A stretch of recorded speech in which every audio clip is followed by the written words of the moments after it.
Hi guys, আসসালামু আলাইকুম। আজকে আপনাদের কাছে একটা সত্যি কথা শেয়ার করব। আমরা প্রথমে বলে দিচ্ছি, আজকে আমরা চলে যাচ্ছি কাউতুলি থেকে শুরু করে নবীনগর কোনাঘাট চলে যাচ্ছি। সেখানে আমরা কাউতুলি কিছু অংশ দেখালাম। এই যে এটা আমাদের ইন্ডিয়ার একটা কাজ, রাস্তার কাজের যে প্রজেক্টের এই জায়গাটা দেখালাম। আর এটা হচ্ছে আমাদের ব্রাহ্মণবাড়িয়া উসুরা দেখেন, উসুরাতে এটা জেলখানা বলে। আল্লাহ যেন দোয়া করি কেউ যেন বিনা কারণে না যায়।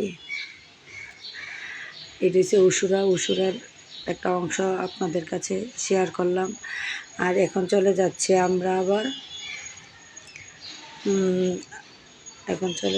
আমরা রাধিকার দিক দিয়ে। এখন একটা সত্যি কথা না বলেই না, এই যে রাস্তাটা দেখেন কত ভাঙচুর। এখানে একটা অনেক অ্যাক্সিডেন্ট হয়, তারপরও মানুষ এখন রাস্তাটা ঠিক করার দরকার। এই যে এখানে অনেক বড় ধরনের দুর্ঘটনার সম্মুখীন হতে হয়। এখানে চলে যাব, এখন রাধিকার বাজারটা দেখাবো। তার মুখে ফাঁকে আমি সত্যি কথাটাই বলি, শুনেন। সবাই মা বাবাকে নিয়ে থাকার চেষ্টা করে, মা বাবা এবং শ্বশুর শাশুড়ি, মানে সবার দিক দিয়ে, মেয়ের দিক দিয়ে মা বাবা, ছেলের দিক দিয়ে হোক মা বাবা। মা বাবা তো মা বাবাই, মা বাবার মতো কোনো তুলনা হয় না। হোক আপনার বাপ মা আর হোক তার বাপ মা, যায়ের বাপ মাই হোক না কেন, বাবা মা পিতা মাতা এমন একটা জিনিস। আমরা কি করি, পিতা মাতা আমরা যখন বড় হয়ে যাই, পিতা মাতাকে কেউ চিনি না। পিতা মাতা তো কষ্ট করে আমাদের লালন পালন করে। এই লালন পালন থেকে আমরা, তারপরে কি পিতা মাতাকে আমরা কিছু দিতে পারি? কিছুই দিতে পারি না। পিতা মাতা চায় যে যেন আমরা সুখে শান্তিতে থাকতে পারি। সন্তান কি চায়? তার ছেলে মেয়ে, বউ ছেলে মেয়ে নিয়ে যেন সুখে শান্তিতে থাকতে পারে।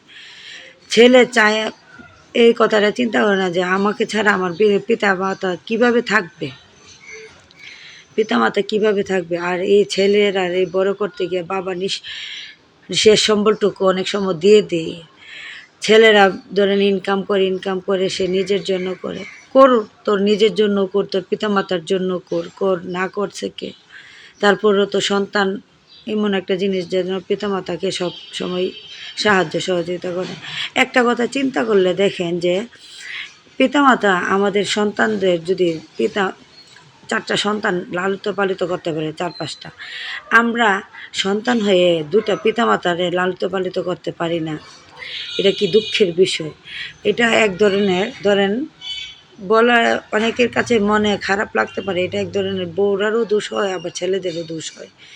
কেননা ছেলে যদি দেয় তাহলে বউ কিছু করতে পারে না, আর বউ যদি একটু সাপোর্ট দিয়ে যে না করো সমস্যা নাই, তাহলে ছেলেও বাপ মারে করতে কোনো দ্বিধাবোধ করতে পারে না।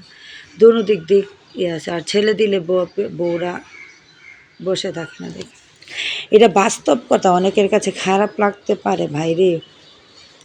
তারপর আমারও বাবা মা আছে, তোমারও বাবা মা আছে, সবারই বাবা মা আছে, সবারই শ্বশুর শাশুড়ি আছে, সবার, আমারও শ্বশুর শাশুড়ি আছে। সবার দিক দিয়েই এটা একটা বাস্তব ঘটনা। হ্যাঁ, আমি মনে করি পিতামাতার কে আগে করো, আল্লাহ তাআলা দেখবে একভাবে না একভাবে তোমার দ্বিগুণভাবে বাড়াইয়া দেবে। পিতামাতারে করলে তুমি কোনো দিক দিয়ে কমবে না, বরং আল্লাহ তাআলা তোমাকে আরও দ্বিগুণভাবে বাড়াইয়া দেবে। সবাই বুঝে না দেখি তো আল্লাহ তাআলা তাদের একটা না একটা খারাপ দিকে নিয়ে যায়। বা আল্লাহ সবার কাছে আরও অনেক কিছু বলার ছিল, তারপরেও অনেক কিছু মনে আসলো, মুখে বলা যায় না।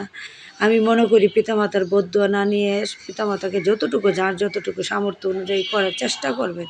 কেন, পিতামাতা একবার দুনিয়াতে আনছে, আর পিতামাতা কিন্তু একবার দুনিয়া থেকে চলে গেলে আর ফিরে পাওয়া যাবে না।